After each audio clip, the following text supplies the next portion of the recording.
Hello everyone, and welcome to Module 5 Overview. As you can see, I am Miss Hall today, and she has 12 unread emails. Not good. All right, and she's only 2% done with Segment 1. Now, I'm hoping many of you are almost finished with Segment 1 or into Segment 2, being that you're watching this video. This is a Module 5 overview. Okay, so I've looked at my grade book, and I can see, hey, there are some updates here of where I'm supposed to be. And I read those and pay attention to the video black button. Wow, what's that? Well, let's go to the home page and see what that looks like. There we are. And here you have the new student stuff. Do you need to schedule a DBA? There are help videos, which is where you found this. This is a big one, live lesson and collaboration news. So we do certain topics that are sticky for kids that they have a hard time with, and we do collaborations with them, and they are listed here by date. And then you're able to go into, and I will go to it, the Blackboard recordings and find the date, which is right here. And you can see here is last night's recording. And you can watch it and see what everyone was learning. Then you can see Module 2 is here. Module 1 is here. All right, and on that collaboration news page, they're all listed by dates. Then, of course, here's my lovely schedules and the pacing guide. So when you click on the pacing guide, it tells you where you should be. We are in week 4. So here we are, week 4. You should be finishing and into Module 3. All right, quick overview, virtual classroom. That's how you click, and then it downloads in the bottom left-hand corner here.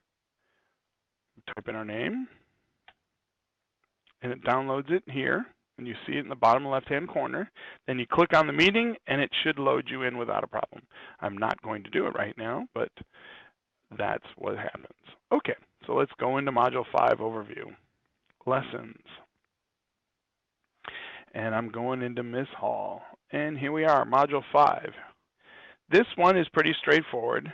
There's the checklist. Let's make sure we print that out so we know what we're supposed to do. Module 5 checklist.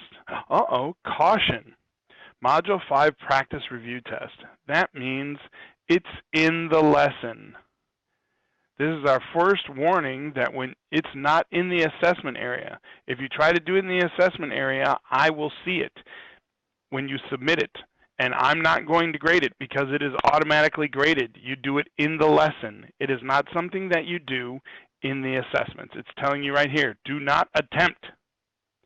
So hopefully you're reading that. Click there, module checklist, pops up, you can print it out. Ta-da, it tells you how much time you should be giving yourself to do finish certain assignments. Some of you may move much faster, so it's just a guideline. All right, so now, as normal, we're going to go to the review page first. That's what I normally do. And I'm going to print out my notes. So here we are. Here are all the notes.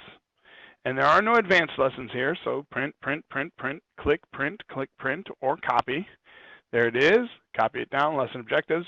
These are the questions you should be able to answer in a DBA. Right here, those 3, and then there's in each lesson. Here's the next 2. So you can prepare for your DBA just by knowing what are the topics to discuss. All right, the vocabulary is listed there, the whole 9 yards. All right, then I go into the lesson, and again, once it tells me that, ooh, on page 2, here is the Practice 5 test. It's in the lesson, right here, in the review. It is not something you should see in the assessment tab. You should be doing it right here, okay? When you get to the bottom, it says, you've just completed the Practice 5 or 2 above. Now go into the assessments and do the practice test. Notice the difference. This is a practice review. The practice test is what's in your assessments. Both are auto-graded. You get immediate feedback. I do not grade those. All right? then you're getting ready for your DBA. Woo-woo! And schedule it. All right, other than that, this is a pretty straightforward, normal lesson. Most kids fly through this one because it's a lot of multiplication, but it's applications of things that they have done since 5th grade. Paying attention to units are always cubed is important, or excuse me, squared is area. So everything's always in squared units. Inches squared, feet squared, miles squared, centimeters squared, millimeters squared, whatever it is. They're always squared units. All righty. Thank you very much for your time. Work.